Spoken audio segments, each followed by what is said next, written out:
All right, so I got Keenan R saying, is it possible to transition from a cyber SOC security operations center role to a security compliance role? Yeah, absolutely, Keenan. Like what I would do if I were you is you probably already have some experience in security compliance. It's funny, a lot of people don't realize that they actually have been doing some security compliance type stuff, and you just need to put it on your resume.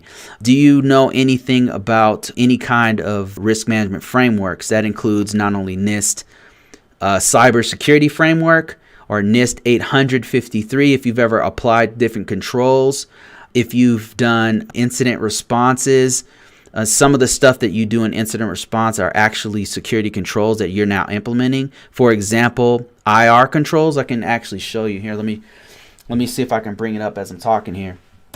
But IR controls are actually part of the NIST 800 standard. And so let me just show you what I'm talking about. And I'm sure you've done these if you're in SOC, if you've done any kind of security incident type responses. That is actually implementation of IR controls. Let me just see if I can find them. So here, let me show you here. If you've done any of these things, you definitely want to put them on your resume and start highlighting those things. The big thing is documentation, abiding by policy and laws, and understanding why that's important. A lot of security people don't understand why it's important to actually document, to actually. It's kind of funny because everything you do as a security person or as an IT person has to do with some sort of a standard and has to do with some kind of security control, but we don't even realize it. We just kind of, you just put, it's like it reminds me of the workers on the Death Star. Everybody is putting little pieces and parts together, but they don't even know that they're about to blow up, Alderaan. You know what I mean? Because you're just so in the weeds on your one little part. But as a security compliance person, you have to look at the entire Death Star. You know what I mean? So anyway, look at this. These IR controls, this is NIST 853. Starting from the top, this is IR1. This is dealing with the policies of incident response. And this is saying that the organization should have some kind of a policy or procedure that walks you through incident handling, incident response, things like that.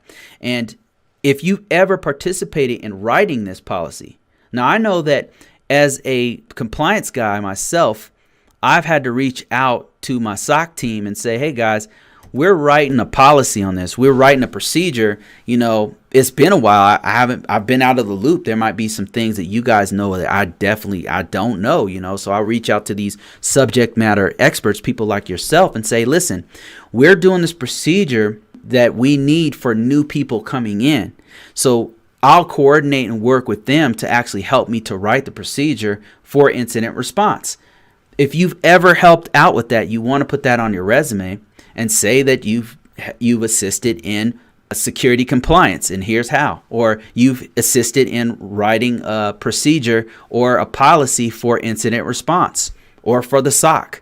So you want to put that on your resume. Another thing would be if you've ever trained. If you've ever trained for incident responses or security incidents, that's another thing that you want to put on your resume to say, hey, I've assisted with training, because that's another thing that's kind of right in line with what we do as cybersecurity, security compliance people, is do training, write the training, help with the training, things like that. Incident response training is a part of NIST 853. So you could literally put, especially if you work in an environment where you're working for the federal government and you guys are doing NIST or you're doing any kind of DOD or FBI or CIA, any of those three-letter agencies, any of those are working with NIST 800. So you could literally put that on your resume that you've done, you've helped to train incident response, you could say something like created training for NIST 853 incident response for this or that organization. You could say something like that. And that way you're sneaking in that security compliance role jargon that they want to hear.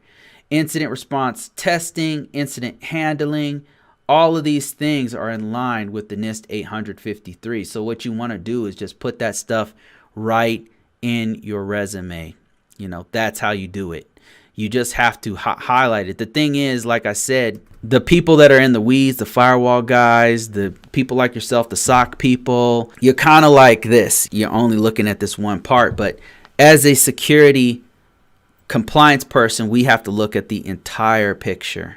And so whenever we put stuff in our resume, it should be looking at, how does this impact the organization? What policy did I, because the reason why policies are important is because policy is affecting the organization, right? You're not just looking at, well, I work with ArcSight. I'm an ArcSight guy and I'm working on this SIEM, and it's not just about tools. It's about looking at the bigger picture. So you got to put that stuff on your resume, and that is how you would transition over, so put that on your resume. And he says, let me see, I'm learning them. I do incident responses every day. Yeah. So I'm sure you have a lot of exposure to a lot of stuff I just talked about, and you just want to put that stuff on your resume.